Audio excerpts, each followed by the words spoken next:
Good afternoon. आज का जो हमारा टॉपिक है बेटा, वो है difference between compiler and interpreter.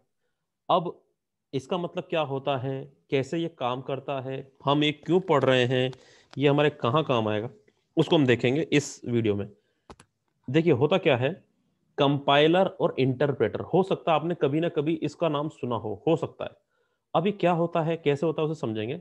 इससे प्रीवियस वाले जो वीडियो है, जो हमारी प्रीवियस जो हमारा लेक्चर हुआ था, उसमें हम लोगों ने देखा था कि कंप्यूटर की लैंग्वेज क्या होती है, कंप्यूटर की कितने प्रकार की लैंग्वेज होती है या भाषा होती है, हमने वो देखा था। अब जब हमें ये चीज पता चल गई कि लैंग्वेज कितने प्रकार की होती हैं, कैसे काम करती हैं, जब उन्हें वो पता चल गया, तो अब हमारे सामने जो नेक्स्ट स्टेज आती है वो ये है कि कंपाइलर क्या होता है, इंटरप्रेटर क्या होता है। अब आपको पहले तो ये चीज समझनी होगी, कंपाइलर और इंटरप्रेटर का एक नाम और है जिसे हम बोलते हैं ट्रांसलेटर। हम उसे बोलते हैं ट्रांसलेटर। मैं यहां पे लिखता हूं ट्रांसलेटर। ट्रांसलेटर। अब क्योंकि नाम से ही पता चल रहा है ट्रांसलेटर, इसका मतलब ये हुआ कि मैंने जब आपको एग्जांपल लेके बताया था कि मान लीजिए आप यहां से जापान चले गए और जापान में जाने के बाद आपने वहां जाके अपनी हिंदी या अंग्रेजी झाड़ी, तो इससे एक चीज क्लियर हो जाएगी, वहां पे वो मुख बधिर की तरह आपको देखेंगे कि ये पागल हो गया, क्या बोल रही है। क्यों? क्योंकि उनको ना तो अंग्रेजी आती है ना हिंदी आती है, तो वो आपको बस मुख बधिर के जैसे जैसे देखते रहेंगे। मगर जब आप वहां पे ट्रांसलेटर एक ले लेंगे, ट्रांसलेटर ऐसा होगा जिसको जापानीज भी आती होगी। ऐसा क्यों? क्योंकि जब आप इंग्लिश हिंदी बोलेंगे तो उसको इंग्लिश हिंदी भी आनी चाहिए, तभी तो वो उसको जापानीज में कन्वर्ट कर पाएगा। और अगर जो सामने वाला बंदा जापानीज जानता है तो उसको वो जापानीज की भाषा को कन्वर्ट करके अंग्रेजी या हिंदी में आपको बता देगा। इसे बोलते हैं ट्रांसलेटर। इसी तरीके से हमारे कंप्यूटर में भी ये ट्रांसलेटर होते हैं। ऐसा क्यों होता है भाई? क्योंकि हम लोग जो होते हैं यूजर, हम लोगों को कंप्यूटर की भाषा समझ में नहीं आती है। अब कंप्यूटर की भाषा हमें अच्छे से पता है कौन सी होती है, 0 और 1 होती है, और ये हम कभी भी नहीं जान सकते, बहुत कठिन होती है। ठीक है, हम लोग कौन सी जानते हैं? हम जानते हैं लो लेवल लैंग्वेज, जैसे मैंने आपको सिखाया था। हाई लेवल लैंग्वेज, जो प्रीवियस वीडियो में हमने बताया था, इनके बारे में हम लोग जानते हैं। हाई लेवल लैंग्वेज वो लैंग्वेज होती है जो यूजर अपने डे टू डे लाइफ में बोलने के लिए प्रयोग करता है। जैसे कि मैं अभी आपको बोल रहा हूं हिंदी में, तो हिंदी में हो गई, अंग्रेजी बोलूंगा तो अंग्रेजी में हो जाएगा, तो ये हाई लेवल लैंग्वेज में हो जाएगी कोडिंग।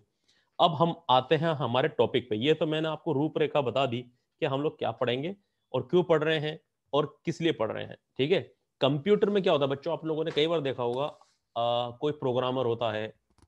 प्रोग्रामर मतलब वो जो कोडिंग करता है। आप लोगों, कई बार आप लोगों ने एफ बी यूज किया होगा। एफ बी मतलब फेसबुक, व्हाट्सएप, ये विंडोज जो आप देख रहे हो, एंड्रॉइड देख रहे हो, ये सब कंप्यूटर इंजीनियरों ने बनाया हुआ है। दैट मीन्स सब में कोडिंग हुई है। कोडिंग मतलब प्रोग्राम बनाए गए हैं हाई लेवल या लो लेवल लैंग्वेज में। हाई लेवल में किया है जनरली। इवन आप ड्राइवर भी जो देखते हो ना, ड्राइवर मतलब कई बार आप कंप्यूटर खरीदने जाते हो तो आप लोग प्रिंटर के लिए एक सीडी लेके आते हो और सीडी को इंस्टॉल करते हो। आप ऑडियो ड्राइवर डालते हो, तरह तरह के ड्राइवर डालते हो कंप्यूटर में। तो ये सब सी और सी प्लस में बने हुए हैं। सिमिलरली जो वेबसाइट आप देख पा रहे हैं, व्हाट्सएप देख पा रहे हैं, फेसबुक देख पा रहे हैं, ये सभी कोडिंग में कहीं ना कहीं हाई लेवल लैंग्वेज में बनाई गई है। हाई लेवल लैंग्वेज पाइथन, जावा, फॉक्स प्रो, फोर्ट्रॉन, ठीक है, डॉट नेट, वीवी डॉट नेट, ये जितनी भी लैंग्वेज आप समझ सकते हैं, सुन सकते हैं, वो सब हाई लेवल लैंग्वेज में आती हैं। अब हाई लेवल लैंग्वेज को फिर से बता देता हूं। ऐसी लैंग्वेजेस जो यूजर यूजर मतलब जो इंसान होते हैं, इंसान अपनी भाषा को प्रयोग या समझने के लिए लिखते हैं, और कंप्यूटर ट्रांसलेटर के माध्यम से उस भाषा को कन्वर्ट करके अपनी भाषा में कन्वर्ट कर लेता है। और उसकी भाषा क्या होती है? Machine language. मशीन लैंग्वेज मतलब बाइनरी लैंग्वेज। ठीक है, 0 और 1 के रूम में। अब हम देखते हैं आगे। अब हम कंपाइलर को देखेंगे, और कंपाइलर इसमें डिफरेंस क्या होता है। देखिए बच्चों क्या होता है, मान लीजिए, मैं इसको सबको यहां से क्लियर कर देता हूं। मान लीजिए एक प्रोग्रामर ने ऐसे कोड लिखा, जैसे आप लिखते हो ना, देखो ये एक लाइन है, ये पूरी लाइन, ये पूरी लाइन, ये पूरी लाइन। ऐसे एक प्रोग्रामर भी ऐसे कोड लिखता जाता है। ये line number 1, line number 2, line number 3, इस तरीके से चलता रहता है।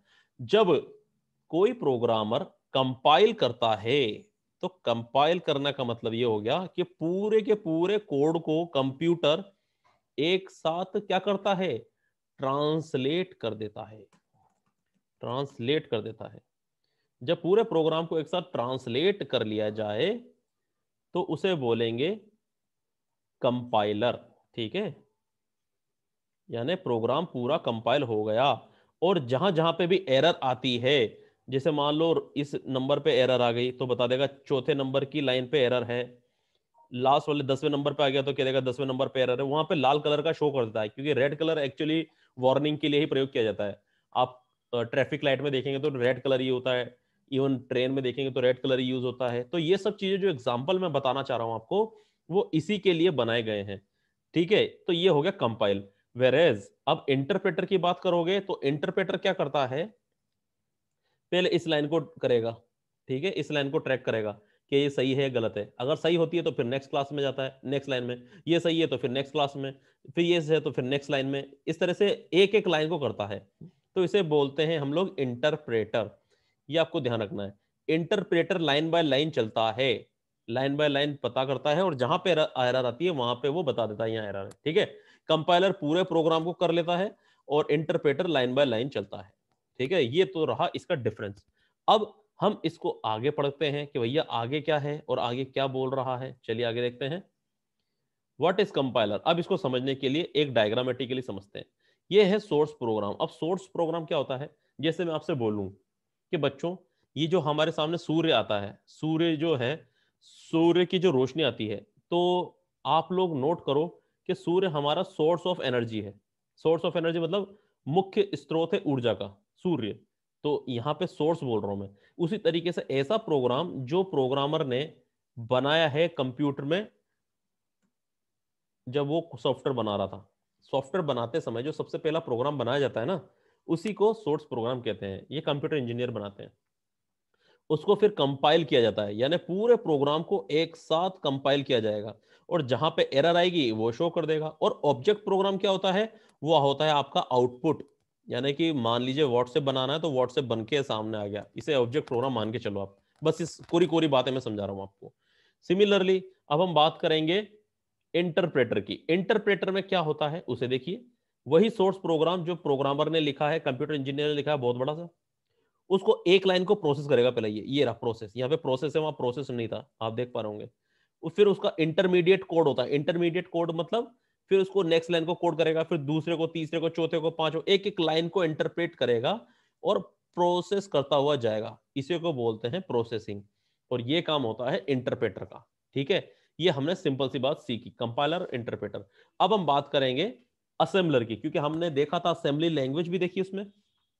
तो असेंबली लैंग्वेज क्या होती है, असेंबली लैंग्वेज होती है आपके माइक्रो प्रोसेसर की लैंग्वेज। ठीक है, ये क्या करता है, मशीन लैंग्वेज को सीधे ट्रांसलेट करता है, सीधे ट्रांसलेट करता है, और उसके अंदर सिर्फ निमोनिक्स को पढ़ता है। सब्ट्रैक्शन, एडिशन, अगर मैं मल्टीप्लीकेशन लिखता हूं तो मल्टीप्लीकेशन के लिए मल्ट, डिवीजन यूज करता हूं तो डीआईवी, एंड सो ऑन। इस तरह से उसके निमोनिक्स बनाता है, और निमोनिक्स बनाने के बाद उन सबका प्रयोग करता है। अब उसका अगर हम डिफरेंस देखें तो डिफरेंस क्या है इंटरप्रेटर कंपाइलर का, ये देखिए आप डिफरेंस। कंपाइलर एक ट्रांसलेटर है जो सोर्स कोड को मशीन लैंग्वेज में बदलता है। सोर्स कोड हमने वो क्या होता है, सोर्स कोड जो यूजर या फिर प्रोग्रामर प्रोग्रामिंग के लिए बनाता है, किसी किसी विशेष उद्देश्य के लिए। जैसे मान लो वो व्हाट्सएप बनाना है और तो व्हाट्सएप के लिए बना लेगा, अगर फेसबुक के लिए बनाना है तो फेसबुक के लिए बना लेगा। सिमिलरली इंटरप्रेटर क्या होता है, हाई लेवल लैंग्वेज में लिखे हुए प्रोग्राम को लाइन बाय लाइन कंपाइल करता है। ये हो गया इंटरप्रेटर। दूसरा पॉइंट है, यदि प्रोग्राम में सिंटेक्स में कोई एरर होती है तो उस एरर को एक साथ बदला या बाद में बताता है, एक साथ बता देता है। अब यहां पे एक टर्म आया है जिसका नाम है सिंटेक्स। सिंटेक्स क्या होता है बच्चों, ये एक नियम होते हैं, ये नियमों का समूह होता है, यानी कि this is the set of rules. ठीक है, ऐसे रूल होते हैं जो प्रोग्रामर को फॉलो करने होते हैं। जैसे कि अगर आप ट्रैफिक लाइट है तो ट्रैफिक लाइट में रुकना ही रुकना है, तो ये रूल है, नहीं रुकोगे तो एक्सीडेंट हो जाएगा।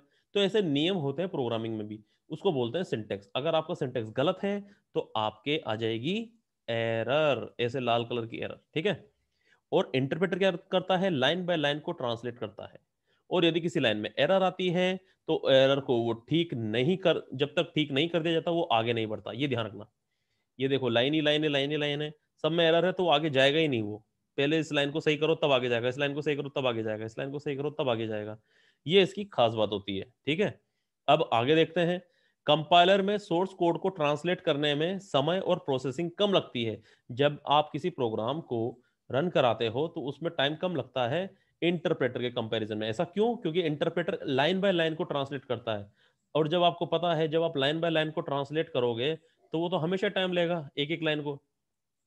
अब मैं आपको इससे एक रियल लाइफ एग्जांपल बताता हूँ। रियल लाइफ, आप लोग कहीं बार दर्शन करने जाते हैं देवी मैया के या कहीं पे भी, तो वहां पे सीढ़ियां होती हैं। अब या तो आप वहां पे लिफ्ट से चले जाओ, एक बार में पहुंच जाओगे, उसमें टाइम कम लिया, इसे बोलते हैं कंपाइलर, ठीक है। और सीडी बाय सीडी जाओगे तो इसे बोलते हैं इंटरप्रेटर। ये सीधी सी बात, अब ये आप कर लो, आपको हमेशा के लिए याद हो जाएगा, ठीक है। ये मैंने शॉर्टकट तरीका बता दिया। दूसरा होता है, इसमें इंटरमीडिएट ऑब्जेक्ट कोड उत्पन्न होता है, जिसे इसमें मेमोरी का प्रयोग होता है। इसमें कोई इंटरमीडिएट ऑब्जेक्ट कोड उत्पन्न नहीं होता, इसलिए मेमोरी को कम प्रयोग में लेता है। इसमें इंटरमीडिएट कोड को यूज करता है और उसमें नहीं करता। इसमें डिबगिंग करना आसान नहीं होता। अब मैं तुम्हें एक चीज बता दूं, यहां पे एक और टर्म यूज हुआ है, डिबगिंग। देखो बच्चों, जब हम बग देखते हैं तो बग मतलब होता है गलती, ठीक है, गलती। जब भी आप कंप्यूटर में कोई एरर देखते हो, एरर का दूसरा नाम है बग, और इसका विपरीतार्थक शब्द है डिबग, ठीक है, ये याद रखना। बग होता है, एरर को बोलते हैं, उसका सिनोनिम होता है बग, और इसका एंटोनिम या इसका विपरीतार्थक शब्द होता है डिबग। इसमें डिबग करना आसान नहीं होता, क्योंकि बहुत सारी एरर आ जाएंगी तो आप कैसे हटाओगे। इसमें डिबग करना आसान होता है, एरर को हटाना आसान होता है। क्यों होता है? क्योंकि इसमें आप लाइन बाय लाइन जाते हो और प्रोग्राम को रन करा लेते हो, इसलिए ये ज्यादा आसान होता है कंपैरेटिवली दूसरों के। अब इसमें छठा पॉइंट क्या है? पाइथन, रूबी जैसी प्रोग्रामिंग लैंग्वेज इंटरप्रेटर का उपयोग करती हैं। इसमें इंटरप्रेटर होता है, उसमें नहीं होता। और सी सी प्लस प्लस में कंपाइलर का प्रयोग किया जाता है, ये आपको ध्यान रखना है। अब कंपाइलर और इंटरप्रेटर के बीच महत्वपूर्ण अंतर वो ये रहे आपके सामने। कंपाइलर एक पूरे प्रोग्राम को ट्रांसलेट करता है, लेकिन इंटरप्रेटर प्रोग्राम को एक एक लाइन में ट्रांसलेट करता है, ठीक है, एक एक लाइन को ट्रांसलेट करता है, जो मैं पहले बता चुका हूं। ये सब चीजें मैं पहले बता चुका हूं, बस अब मैं रीडिंग कर रहा हूं आपके लिए। कंपाइलर तुलनात्मक रूप से इंटरप्रेटर से अधिक तेज होता है, क्योंकि कंपाइलर एक पूरे प्रोग्राम को ट्रांसलेट कर सकता है, जबकि इंटरप्रेटर एक के बाद एक कोड को प्रत्येक लाइन में कंपाइल करता है। कंपाइलर को ऑब्जेक्ट कोड की पीढ़ी के कारण इंटरप्रेटर की एक मिनट, इंटरप्रेटर की तुलना में अधिक मेमोरी की आवश्यकता होती है। कंपाइलर एक बार में सभी त्रुटियों को देखता है, क्योंकि पूरे प्रोग्राम को एक साथ रन कराता है, जबकि इंटरप्रेटर लाइन बाय लाइन करता है, लाइन बाय लाइन। जैसा मैंने सीडी बताया था। अब जब कंपाइलर में जब प्रोग्राम में कोई त्रुटि होती है तो वह उस प्रोग्राम को रोक देता है और त्रुटि को सुधारने के बाद पूरे प्रोग्राम को फिर से ट्रांसलेट करता है। इसके विपरीत इंटरप्रेटर में एक लाइन को ट्रांसलेट करता है, और यदि उसमें कोई त्रुटि होती है तो वह उसे ट्रांसलेशन को रोक देता है और त्रुटि हटाने के बाद ही ट्रांसलेशन करता है। सिमिलरली जो आने वाला जो टॉपिक है उसको हम आगे देखते हैं क्या कह रहा है। देखिए आगे जो पॉइंट है, कंपाइलर में जब प्रोग्राम में कोई त्रुटि होती है तो ये हमने देख ही लिया। कंपाइलर प्रोसेस के दो चरणों की आवश्यकता होती है, जिसमें सबसे पहले सोर्स कोड को टारगेट प्रोग्राम में के लिए ट्रांसलेट किया जाता है, फिर एग्जीक्यूट किया जाता है। जबकि इंटरप्रेटर में यह एक स्टेप प्रोसेस होता है, जिसमें एक ही समय में सोर्स कोड को कंपाइल और एग्जीक्यूट किया जाता है। कंपाइलर का उपयोग प्रोग्राम करने वाली या भाषाओं को बोलते हैं C, C plus plus, C sharp. इसे सी शार्प बोलते हैं, सी हैश नहीं बोलेंगे, ध्यान रखना। मैं यहाँ पे लिख देता हूं, जब भी आप इसका यूज करेंगे तो उसको बोलेंगे आप सी शार्प। शार्प, इसको शार्प बोलते हैं सी भाषा में, सी शार्प। वैसे तो ऐसे हैश बोलते हैं, हैश जगह जो ट्वीट करता होगा, मगर यहाँ पे सी शार्प बोलते हैं। स्केला आदि में प्रयोग किया जाता है, जबकि इंटरप्रेटर पीएचपी, रूबी और पाइथन वाली भाषाओं में यूज किया जाता है। सो ये आज का वीडियो था जो मुझे पढ़ाना था। Thank you.